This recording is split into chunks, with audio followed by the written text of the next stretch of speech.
नमस्कार, बहुत स्वागत है आप सभी का प्राइम न्यूज पर। मैं हूं राजीव रघुनंदन। कोरोना संकट के इस काल में पूरी दुनिया परेशान है। इस संकट से उबरने के लिए जद्दोजहद हो रही है। कोरोना के संकट ने हर जगह और हर वर्ग पर चोट की है, लेकिन अगर सबसे ज्यादा कोई प्रभावित हुआ है इस कोरोना काल का, इस संकट का अगर सबसे ज्यादा कहीं असर पड़ा है तो वो है हमारा एजुकेशन सेक्टर, शिक्षा का क्षेत्र। केवल भारत ही नहीं, पूरी दुनिया की मैं बात कर रहा हूं। आज की तारीख में स्कूल, कॉलेजेस, यूनिवर्सिटी के साथ साथ हर छोटी बड़ी शिक्षण संस्था अभी भी पूरी तरह से बंद है। हालांकि शिक्षा के क्षेत्र ने इसकी एक काट खोजी है, इसका एक रास्ता निकाला है, जो कि ऑनलाइन पढ़ाई के तौर पर, ऑनलाइन क्लासेस के तौर पर हमारे सामने आ रहा है। फिलहाल देश की तकरीबन हर शिक्षण संस्था ऑनलाइन क्लासेस चलाकर स्टूडेंट्स को शिक्षा मुहैया कराने का काम कर रही है। ऑनलाइन शिक्षा के क्या क्या चैलेंजेस हैं और फिलहाल शिक्षा के क्षेत्र को किन किन चुनौतियों से गुजरना पड़ रहा है, इसके बारे में जमीनी स्तर पर वही सही जानकारी दे सकता है जो या तो इससे जुड़ा हुआ हो या फिर कोई शिक्षण संस्था का परिचालन कर रहा हो, संचालन कर रहा हो। आज हमारे साथ जुड़े हैं बहुत ही वरिष्ठ और मशहूर शिक्षाविद, मेवाड़ यूनिवर्सिटी के चेयरमैन डॉक्टर अशोक कुमार गादिया साहब। डॉक्टर गादिया, बहुत बहुत स्वागत है आपका प्राइम न्यूज पर।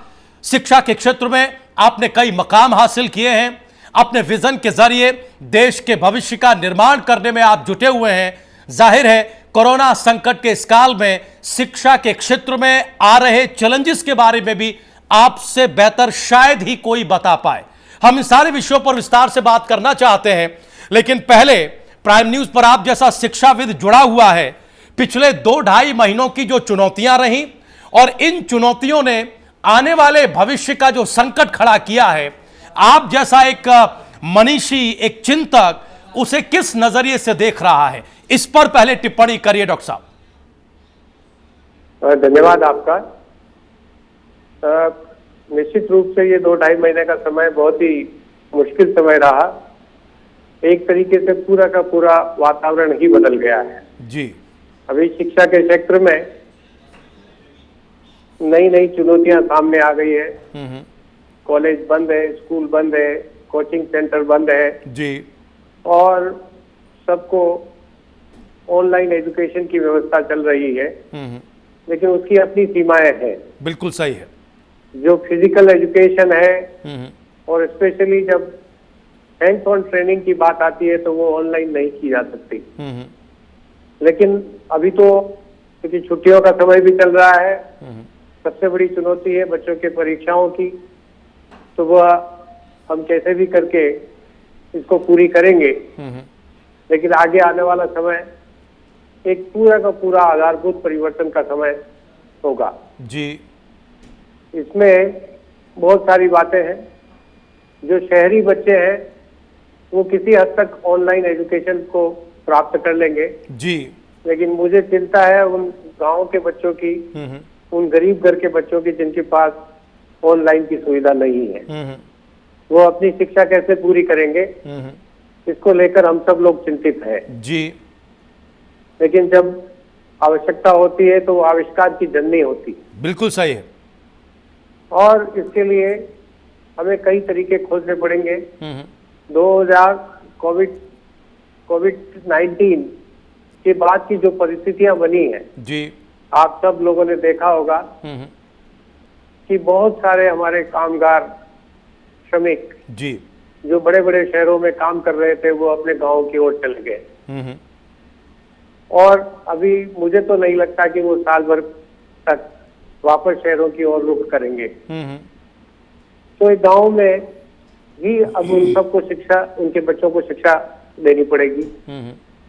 इसलिए मेरी सरकार से गुजारिश है जी, आपके चैनल के माध्यम से कि रोजगार परक शिक्षा गांव में ही मुहैया कराई जानी चाहिए। और हमारी जो बंद हुई हुई और जर्जर अवस्था में पड़ी हुई ITI जो है जी, उनको वापस पुनर्जीवित करनी चाहिए और ऐसी शिक्षा की शुरुआत करनी चाहिए गांव गांव में जो स्वरोजगार को बढ़ावा दे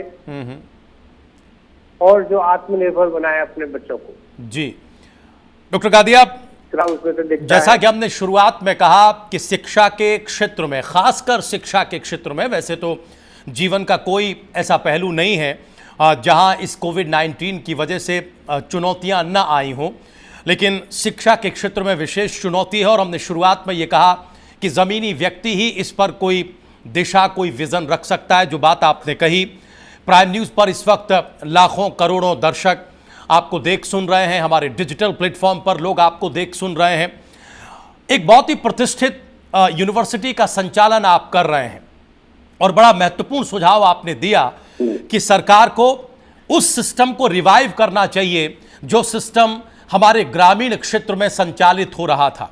हम आपसे विशेषकर जानना चाहते हैं, इससे पहले कि हम और पहलुओं पर बात करें और विस्तार से बात करें, कि मेवाड़ यूनिवर्सिटी ने, यानी आपके संस्थान ने, आने वाली चुनौतियों से निपटने के लिए क्या इंतजाम किए। यानी जो चिंता आप जैसे व्यक्ति के भीतर है कि शहर के छात्र तो फिर भी ऑनलाइन क्लासेस के जरिए अपनी शिक्षा को आगे बढ़ा लेंगे, लेकिन ग्रामीण क्षेत्र के बच्चे आगे नहीं बढ़ा पाएंगे। जो मेवाड़ यूनिवर्सिटी है उसमें ग्रामीण क्षेत्र के भी बच्चे बहुत बड़ी संख्या में पढ़ते हैं। ये कॉम्बिनेशन आपका संस्थान कैसे बना रहा है कि शहरी बच्चों को भी शिक्षा मिले डॉक्टर साहब, और ग्रामीण बच्चों का भी कोई अहित न हो, इस बारे में कुछ बताएंगे तो प्राइम न्यूज के दर्शक और खासतौर से वो लोग जो आपकी संस्था से जुड़े हुए हैं वो कुछ अच्छी जानकारी ले पाएंगे, उन तक कुछ महत्वपूर्ण जानकारी पहुंच पाएगी। प्लीज बोलिए। इसमें मैं आपको बताना चाहता हूं कि मेवाड़ विश्वविद्यालय और मेवाड़ संस्थान में लगभग हमारे पास 12,000 बच्चे पढ़ते हैं। उसमें 90% बच्चा गांवों से ताल्लुक रखता है और गरीब घरों से ताल्लुक रखता है जी। तो इसलिए हमारी चिंता स्वाभाविक है कि हम उन गांव के बच्चों तक इस शिक्षा को कैसे पहुंचाएं। इसका एक मिक्स्ड मॉडल हो सकता है। मैं आपको याद दिलाना चाहता हूं जी कि पुराने जमाने में हम कॉरेस्पॉन्डेंस के माध्यम से एजुकेशन करते थे, पत्राचार माध्यम से जी। जहां हम इंटरनेट से पहुंच सकते हैं वहां हम इंटरनेट से ऑनलाइन क्लासों से पहुंचेंगे, वीडियो से पहुंचेंगे, नहीं तो हम पत्राचार के माध्यम से बच्चों को असाइनमेंट देकर एजुकेशन करेंगे। और जो बाकी का जो गैप बच जाएगा उस गैप में हम जानते हैं कि हम एक क्लस्टर सिस्टम करा सकते हैं जी, जिसमें कि 4-5 गांवों के बच्चे एक जगह इकट्ठे हो जाएं, अपनी शारीरिक दूरी को मेंटेन करते हुए, और हमारा टीचर वहां जाकर उनको पढ़ाई करा सकता है जी। और ये छोटे छोटे गांवों में क्लस्टर्स बना के और टीचर्स को वहां भेजकर एजुकेशन पूरी कराई जा सकती है। जब तक कि ये कोरोना का संकट चलता रहेगा तब तक इस तरीके से हम शिक्षा को पूरी करा सकते हैं जी। और जो मैं कह रहा हूँ गांव-गांव में जो ITI पड़ी हुई है और वो उनकी दशा कोई बहुत अच्छी नहीं है, उन ITI को वापस रिवाइव करके जी, और जो प्रैक्टिकल यानी कि जो प्रैक्टिकल एजुकेशन करनी है वो उनके माध्यम से कराई जा सकती है। और डॉक्टर गादिया, मुझे ऐसा लगता है कि मेवाड़ विश्वविद्यालय के हमारे सारे अध्यापक जी इस बात के लिए तैयार है कि अगर जरूरत पड़ी तो हम गाँव में जाकर उन बच्चों को वहाँ पर शिक्षित कर सकते हैं और बाकी कॉरेस्पॉन्डेंस और ऑडियो वीडियो विजुअल के माध्यम से जी हम ये शिक्षा पूरी कराई जा सकते हैं, कराई जा सकती है। इसमें एक और भी है कि रेडियो सिस्टम वापस चालू करने चाहिए। हर एक यूनिवर्सिटी को रेडियो कनेक्टिविटी दी जानी चाहिए जी, जिससे कि वो अपने कार्य क्षेत्र में अपने लेक्चरर प्रोफेसर का रेडियो के माध्यम से लेक्चर करवा दें और बच्चों के प्रश्नोत्तर का जवाब दे सके। जी डॉक्टर गादिया, कनेक्टिविटी जी डॉक्टर गादिया, चूंकि बड़ी महत्वपूर्ण जानकारी और महत्वपूर्ण बात आप कह रहे हैं, हम जानना ये चाहते हैं कि ये सब अभी कंसेप्ट या प्रस्ताव के स्तर पर ही है या फिर 1-2 राउंड की कोई बातचीत, चाहे वो डिस्ट्रिक्ट एडमिनिस्ट्रेशन के लेवल पर हो या फिर शिक्षा मंत्रालय के लेवल पर हो, UGC के लेवल पर हो या राज्य सरकार में शीर्ष नेतृत्व के लेवल पर हो, किसी जगह कोई हुई है क्या? क्योंकि बार बार जो हमारे मेडिकल फर्टर्निटी के एक्सपर्ट्स हैं वो ये कह रहे हैं कि अभी ये जो संकट है यानी जो कोरोना वायरस है ये जल्दी कहीं जाने वाला नहीं है। तो जो महत्वपूर्ण सुझाव आप रख रहे हैं कि ये पहल होनी चाहिए, इस दिशा की तरफ बढ़ना चाहिए, हमें करस्पॉन्डेंस की तरफ चलना चाहिए, एक रेडियो सिस्टम की बात आपने कही, ये बहुत महत्वपूर्ण और ज़रूरी चीज़ है। क्या धरातल पर भी इसकी कोई तैयारी हो रही है? क्या कोई मशवरे आपसे मांगे गए हैं या बगैर मांगे भी आपने सरकार तक, सरकार के अंगों तक पहुंचाए हैं क्या?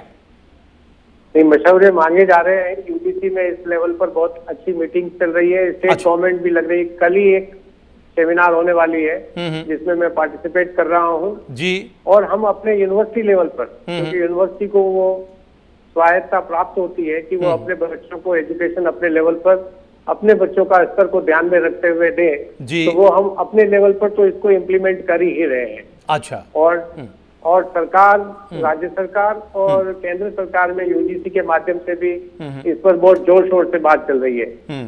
आपके चैनल के माध्यम से मैं ये कह रहा हूँ कि रेडियो सिस्टम इसमें बहुत कारगर हो सकता है कि कहीं कहीं इंटरनेट की कनेक्टिविटी नहीं हो पाती, तो रेडियो तो सब जगह पहुंच जाता है और रेडियो के थ्रू अगर हम एजुकेशन सिस्टम को सप्लीमेंट करें और जरूरत पड़ने पर टीचर क्लस्टर सिस्टम में गाँव में चला जाए और उन बच्चों को एजुकेशन दे। मेरा ये मानना है कि गाँव का एक भी नौजवान बच्चा शिक्षा की सुविधा से दूर नहीं रहना चाहिए। हमारी सबसे बड़ी चिंता गांव के नौजवानों की है क्योंकि 70% भारत गांव में बसता है। बहुत महत्वपूर्ण बात आप कह रहे हैं और हमें लगता है कि वो तमाम लोग, वो तमाम युवा जो ग्रामीण क्षेत्र से हैं, जो आपके विश्वविद्यालय, आपकी यूनिवर्सिटी से जुड़े हुए हैं या जो इंटरेस्टेड हैं आने वाले वक्त में, या फिर वो जो शिक्षा के क्षेत्र में इन चुनौतियों से जूझ रहे हैं, वो अगर आपकी बात को इस वक्त सुन रहे होंगे तो उन्हें आगे के खाके के बारे में एक बड़ा अंदाज़ा लग रहा होगा। और हम जानना ये चाहते हैं कि युवाओं को लेकर आपका एक विशेष फोकस रहा है और दरअसल इस मेवाड़ यूनिवर्सिटी की स्थापना, इसके ओरिजिन के पीछे ही आपकी युवाओं को लेकर एक बड़ी सोच रही है। अब डॉक्टर साहब, होता यह है कि किसी भी हिस्से के दो पहलू होते हैं, एक वो जो आप सोच रहे हैं और जिसे आप एग्जीक्यूट करना चाहते हैं, दूसरा वो जिनके लिए ये एग्जीक्यूट होना है। आप चूंकि लगातार युवाओं के संपर्क में रहते हैं और अभी आपने जिक्र किया कि मेवाड़ यूनिवर्सिटी में 12,000 स्टूडेंट्स हैं, हमें ये बताइए कि युवाओं की सोच क्या है, उनके जहन में किस तरह के मसले हैं, वो क्या चाहते हैं, इस कोविड-19 के बाद की चुनौतियों को वो कैसे देख रहे हैं और उनके किस किस्म के सुझाव जो है वो आप जैसे शिक्षाविदों के काम आ रहे हैं। इस पर अगर कुछ रोशनी डालेंगे तो हमें यह अंदाज लगेगा कि इस चुनौतीपूर्ण समय में जो युवा है उसके जहन में क्या चल रहा है, वो क्या सोच रहा है। डॉक्टर साहब देखिए, युवाओं में पूरा जोश है और कोविड-19 के बाद भी पढ़ने के बारे में, सीखने के बारे में और आगे बढ़ने के लिए युवा लालायित है। युवाओं को अवसर मिलना चाहिए। मैं लगभग 12,000 युवाओं के बीच में रहता हूँ जी, और मुझे उनकी पल पल की सूचना रहती है। चाहे वो जम्मू कश्मीर का बच्चा हो, चाहे वो बिहार का बच्चा हो, चाहे वो झारखंड का बच्चा हो, चाहे वो नागालैंड का बच्चा हो, राजस्थान का हो, मध्य प्रदेश का हो, हरियाणा का हो, सभी युवाओं में कुछ कर गुजरने का जज्बा है। और ये जो चुनौती हमारे सामने आई है उसको हमें अवसर में परिवर्तित करना चाहिए जी। युवा तो हर तरीके से सहयोग करने को तैयार है। जो हम बुजुर्ग लोग हैं, हमें चाहिए कि हम युवाओं को वो सब मौका दें जो वो चाहते हैं। ये परिस्थिति आई है, थोड़े समय बाद चली जाएगी जी, लेकिन इस परिस्थिति में भी हमें कमजोर नहीं होना है और युवाओं के जोश को ठंडा नहीं होने देना है। इस देश में 70 करोड़ युवा है। अगर हम उनको ठीक से मार्गदर्शन दे सके, उनको ठीक से प्रोत्साहित कर सके और उनको आगे बढ़ने के लिए प्रवृत्त कर सके, तो यह देश विश्व में कुछ भी कर सकता है। जैसा मोदी जी ने कहा है कि हमें आत्मनिर्भर होना है जी, तो हम तो आत्मनिर्भर हो रहे हैं। सरकार आत्मनिर्भर होने की कोशिश करे तो बहुत आगे बढ़ जाएंगे, बहुत आगे बढ़ जाएगी और इतना पोटेंशियल हमारे पास है। हमने पहले करके दिखाया है डॉक्टर गादिया, और आगे भी हम करके दिखाएंगे, ऐसा भरोसा है। हम एक महत्वपूर्ण सवाल डॉक्टर गादिया, हम एक महत्वपूर्ण सवाल आपसे जानना चाहते हैं और वो सवाल है आत्मनिर्भरता, रोजगार और रोजगार परक शिक्षा को लेकर। हमें ये बताइए, प्राइम न्यूज के दर्शकों को ये बताइए, जैसा कि हमने कहा कि लाखों करोड़ों दर्शक और आपके विश्वविद्यालय यूनिवर्सिटी से जुड़े तमाम लोग, तमाम छात्र, उनके अभिभावक, हमारे डिजिटल प्लेटफॉर्म पर तमाम व्यूअर आपको देख सुन रहे हैं, ये कॉम्बिनेशन कैसे तैयार होगा? अब देखिए कंट्राडिक्शन क्या है डॉक्टर गादिया, कि सरकार भी ये मान रही है कि आने वाले वक्त में रोजगार का संकट होगा। अब तक जो तमाम सर्वे हैं, अधिकृत अनाधिकृत, वो ये बता रहे हैं कि 4 करोड़ से ज्यादा जॉब्स चली गई हैं। आपने एक खाका बताया ही कि हमें किस तरह की एजुकेशन को आगे बढ़ाना है और इन चुनौतियों से निपटना है। आपका संस्थान बहुत सारे ऐसे एजुकेशनल कोर्सेज चलाता है जो स्पेसिफिकली रोजगार परक हैं, जिनसे रोजगार मिलता हो। तो देश में जॉब्स का संकट, आत्मनिर्भर बनने की चुनौती और ऐसे कोर्सेज जो हमें रोजगार के लिए तैयार करते हो, ये कॉम्बिनेशन कैसे बनेगा डॉक्टर गादिया? इस पर कुछ रोशनी डालिए, जिससे कि थोड़ा सा रोजगार को लेकर हमारे युवाओं के भीतर जो निराशा है, उनमें आत्मनिर्भर बनने की क्षमता है, लेकिन उस क्षमता का दोहन उतना नहीं हो पाया है या नहीं हो पा रहा है। यह स्थिति कैसे बनेगी, इस पर जरा अगर कुछ विश्लेषण रखेंगे तो हमें लगता है कि युवाओं को कुछ अच्छा सीखने समझने को मिलेगा। इस चैलेंज से हम कैसे निपटें?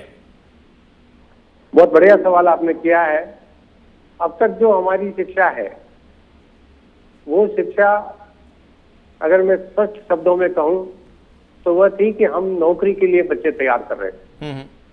स्पेशली हम प्राइवेट सेक्टर में मल्टीनेशनल्स के लिए या गवर्नमेंट सेक्टर में कॉम्पिटिटिव एग्जाम्स के लिए बच्चे तैयार कर रहे हैं। बिल्कुल सही। ये हमारे लिए एक अवसर आया है कि हम अपने गांवों को सुदृढ़ करें, अपने गांवों को आत्मनिर्भर करें। हम हर छोटी जगह पर कौशल विकास की ऐसी योजनाएं तैयार करें जिससे कि गांव का व्यक्ति गांव में ही आत्मनिर्भर हो जाए, उसे शहरों की तरफ आने की जरूरत ना पड़े। और ये जो अभी दयनीय परिस्थिति आपने अभी देखी पिछले 56-57 दिनों में, वो आगे देखने को न मिले। इसके लिए ये जरूरी है कि गांव आत्मनिर्भर बने और गांव में ही हम हर तरह की सुविधा जुटाएं। अच्छा स्कूल हो, अच्छा ट्रेनिंग सेंटर हो और छोटे छोटे कुटीर उद्योग हमारे, जो जिसमें कि ज्यादा इन्वेस्टमेंट की जरूरत नहीं है, गांव में बैठकर ही आदमी काम कर सकता है जी। कृषि के सेक्टर में और भी तमाम व्यवसायों में हम लोग ये काम कर सकते हैं और हमें ये काम करने पड़ेंगे, तभी हम रोजगार की समस्याओं से दूर होंगे। अभी हम एक करोड़ों लोगों की फौज हर साल नौकरी करने के लिए तैयार करते हैं। नौकरियां अब न प्राइवेट सेक्टर में है न गवर्नमेंट सेक्टर में है, ये बात सबको समझनी होगी। बिल्कुल सही है। हमें जापान का, हमें हांगकांग का, हमें सिंगापुर का, हमें चीन का ये सब मॉडल अपनाना पड़ेगा कि घर घर में हमें उद्योग, छोटे छोटे उद्योग तैयार करने पड़ेंगे जी। और छोटे छोटे चीजें घर में बैठकर ही लोग करें और अपने पैरों पर खड़े हो जाए और शहरों की तरफ कम से कम भागे, तो हम शायद इस बड़ी चुनौती को स्वीकार कर पाएंगे। शिक्षण संस्थाओं का पूरा ध्यान जी इस बात पर होना चाहिए कि हम कैसे बच्चों में आत्मविश्वास पैदा कर दें और बच्चों को स्वरोजगार की स्थिति में ले आए। ये हमारे सभी कोर्सेज का ये मोटिव होना चाहिए। अभी जी। हमें ग्रेजुएट की, पोस्ट ग्रेजुएट की बड़ी बड़ी फौज तैयार करने से कोई फायदा नहीं होने वाला है। हम थोड़ी शिक्षा दें लेकिन गुणवत्तापूर्ण दें और उसको रोजगार के साथ जोड़ दें। वह अपने घर में बैठकर, अपने गांव में बैठकर अपना गुजारा खुद कर सके, अपने 4 लोगों को, 4 मित्रों को अपने साथ जोड़ सके। ऐसी व्यवस्था हमें करनी पड़ेगी। सरकार भी इसमें अगर हमारा सहयोग करेगी जी तो और अच्छा रहेगा। लेकिन समाज में बड़ी ताकत है साहब, समाज बड़ा है, सरकार भी समाज का एक अंग है जी। इसलिए अगर समाज सोचता है कि हमें अपने नौजवानों को अब रोजगार के साथ जोड़ना है, अब शहरों की नौकरी के लिए लंबी लाइन में नहीं लगाना है, ऐसे बहुत सारे समाज हैं जी जिसका मैं आपको जिक्र करना चाहता हूँ, जो अभी पिछले 10 सालों से पहले तक उन्होंने अपने घरों में यही कह रखा था कि हमने बच्चों को नौकरी नहीं करानी, हमने अपने धंधों पे बिठाना है। हम अपने काम धंधों में बिठाए, अपनी कृषि पे बिठाए, जी, अपनी जो पारंपरिक सेवाओं का जो कार्य था उसमें वापस निपुणता लाए और गांवों को मजबूत करें, तो अपने आप रोजगार की समस्या खत्म हो जाएगी। जी, मुझे तो लगता है रोजगार की समस्या ये हमारे लिए डॉक्टर गादिया जो आप कह रहे हैं हमें लगता है कि यही विजन या यही विचार उस आत्मनिर्भर भारत की सोच की तरफ जाता है। और जैसा कि आपने कहा कि समाज में बड़ी ताकत है, यकीनन समाज में बड़ी ताकत है और समाज ने कई प्रयोग इस देश में किए हैं, ऐसे प्रयोग जिनका अनुकरण सरकारों को करना पड़ा है। अलग बात है कि देर सवेर सरकारें उस मूल से भटक गई हों, लेकिन एक अच्छा विश्वास और एक अच्छा विजन वही है जो हमें भटकाव से हटाकर फिर रास्ते पर ले आए। डॉक्टर गादिया, एक प्रश्न हम ये करना चाहते हैं कि हमने जितनी भी स्टडी, जितना भी रिसर्च आपके बारे में किया, आप एक प्रयोगधर्मी व्यक्तित्व के तौर पर जाने जाते हैं और उसकी मिसाल हमें इस तरीके से मिलती है डॉक्टर गादिया कि एक चार्टर्ड अकाउंटेंट, पेशे से एक चार्टर्ड अकाउंटेंट एक शिक्षाविद हो जाए, एक यूनिवर्सिटी का संचालन करे, युवाओं को प्रेरित करे और एजुकेशन को लेकर विजन रखे। हम जानना आपसे ये चाहते हैं कि ये कैसे हुआ। यानी हम तो देखते हैं अक्सर कि जो चार्टर्ड अकाउंटेंट हो जाता है वो बिल्कुल एक अलग दिशा में ही सोचता है, लेकिन चार्टर्ड अकाउंटेंट आकर शिक्षा को लेकर या युवाओं को लेकर इतना संवेदनशील हो जाए, ये सोच, ये जहन, ये जहनियत कहां से आपके भीतर आई और इस जहनियत के साथ मैसेज क्या है इस चुनौती में, इस चुनौतीपूर्ण वक्त में प्रयोग की कितनी जगह व्यक्ति को अपने भीतर बचानी और बनानी चाहिए? बहुत अच्छा सवाल किया आपने, मेरे मन का सवाल किया। ये मैं पिछले 20 साल का मेरा सफर है कि जब मैं अपनी चार्टर्ड अकाउंटेंसी में ठीक ठाक करने लगा तो मुझे लगा कि मुझे नौजवानों के बीच में काम करना चाहिए जी, क्योंकि मैं स्वामी विवेकानंद को मानता हूँ और स्वामी विवेकानंद ने कहा था कि अगर इस देश का नौजवान तैयार खड़ा हो गया जी, उसमें आत्मविश्वास बढ़ गया तो इस देश की सारी समस्याएं दूर हो जाएगी। अगर इस देश के नौजवानों के साथ उनको भगवान मानते हुए उनकी सेवा करें, उनमें आत्मविश्वास बढ़े, उनको रोजगार के साथ जोड़ें और उनके चेहरों पर खुशियां लाए, तो इससे बड़ा और ईश्वरीय कार्य कोई नहीं होगा। इन्हीं भावनाओं के साथ मैं इस क्षेत्र में कूद पड़ा और ईश्वर ने बड़ा आशीर्वाद दिया, स्वामी जी की कृपा रही और आज 12,000 विद्यार्थी जिसमें 90% गाँव के और गरीब घरों से संबंध रखते हैं, वह हमारे यहाँ पढ़ते हैं, हमसे प्रेरणा पाते हैं और विभिन्न क्षेत्रों में अपनी सफलता प्राप्त करते हैं। तो इसी वजह से मैं ये सब काम कर रहा हूँ और मुझे उसमें एक आत्मिक संतुष्टि प्राप्त होती है। नहीं डॉक्टर गादिया, तो ये तो व्यक्तिगत तौर पर आपको विवेकानंद के विचारों ने प्रभावित किया, लेकिन जो मेरा प्रश्न था कि ये एक व्यक्ति के नाते तो आपके भीतर एक प्रयोग ही था। हम जानना ये चाह रहे हैं कि आज के दौर में या आज के युवा में वो संभावना कितनी बची है? आपको क्या लगता है इस चुनौती में प्रयोग करने चाहिए अभी भी किसी भी युवा को अपने भीतर की चीज को नहीं रोकना चाहिए या फिर थोड़ा थमना चाहिए, इस वक्त को गुजरने देना चाहिए, उसके बाद जो किसी भी व्यक्ति के भीतर की प्रयोग धर्मिता है उसे सामने लेकर आना चाहिए? आप अपने निजी तजुर्बे से क्या सजेशन देना चाहते हैं? मैं तो एक बात कहता हूं कि ये संक्रमण का समय है, तकलीफ का समय है, इसको थोड़ा चुप, थोड़ा शांति करते हुए अपने घर परिवार को की सीमाओं को ध्यान में रखते हुए अपने को आगे बढ़ना चाहिए और मितव्ययता के साथ और सावधानी से जी अपने काम को करना चाहिए। बहुत अधिक खर्चीला नहीं होना चाहिए और कोई बहुत अधिक प्रयोग करने की भी आवश्यकता नहीं है। सिर्फ और सिर्फ मैं कैसे पैरों पे खड़ा हो जाऊं और अपने परिवार के लिए एक संबल बनूं, उस पर एक बोझ न बनूं और थोड़ा बहुत करते हुए मैं इस मुश्किल समय को बाहर निकाल दूं, यही नौजवान को भी करना चाहिए। संबल बनने की कोशिश करनी चाहिए बजाय इसके कि बोझ बनने की या निर्भर होने की कोशिश हो। डॉक्टर गादिया, हम ये जानना चाहते हैं, हमने जैसा कि आपको बताया कि जब रिसर्च कर रहे थे हम, तो हमें यह भी जानकारी मिली, आपने खुद भी बताया कि 12,000 युवाओं के बीच में, छात्र छात्राओं के बीच में आप रहते हैं और एक तरह से पूरे भारत के जो युवा हैं असल मायने में उन सब से 1-to-1 परिचय या फिर उनकी भावनाओं को समझने का मौका, उनकी अपेक्षाओं को समझने का मौका आपको मिलता है। स्वाध्याय के आप बड़ा शौकीन हैं। एक तो हमें ये बताइए कि ये स्वाध्याय कितना कर पाते हैं आजकल, कर भी पाते हैं या नहीं कर पाते हैं, और एक व्यक्तित्व के तौर पर इस कोरोना काल ने आपके भीतर कितना परिवर्तन लाया है, और व्यक्तिगत जीवन में आप आने वाले दिनों में कैसी चुनौतियां देख रहे हैं? जो रूटीन पहले था तकरीबन वही रूटीन है, या फिर अब कुछ रूटीन पर विराम लगी है, कुछ नए तरीके इजाद किए हैं? पहले जितना लोगों से मिल रहे थे अब उतना कम मिल रहे हैं, क्योंकि बार बार सोशल डिस्टेंसिंग की बात कही जा रही है। सरकार भी कह रही है कि अभी सोशल डिस्टेंसिंग ही सबसे बड़ी वैक्सीन है, क्योंकि दुनिया में कोरोना वायरस को लेकर कोई अभी वैक्सीन नहीं है। तो हमें एक तो स्वाध्याय के बारे में बताइए, दूसरा इस कोरोना ने निजी तौर पर आपके भीतर क्या बदलाव लेकर आए हैं, इसके बारे में बताइए।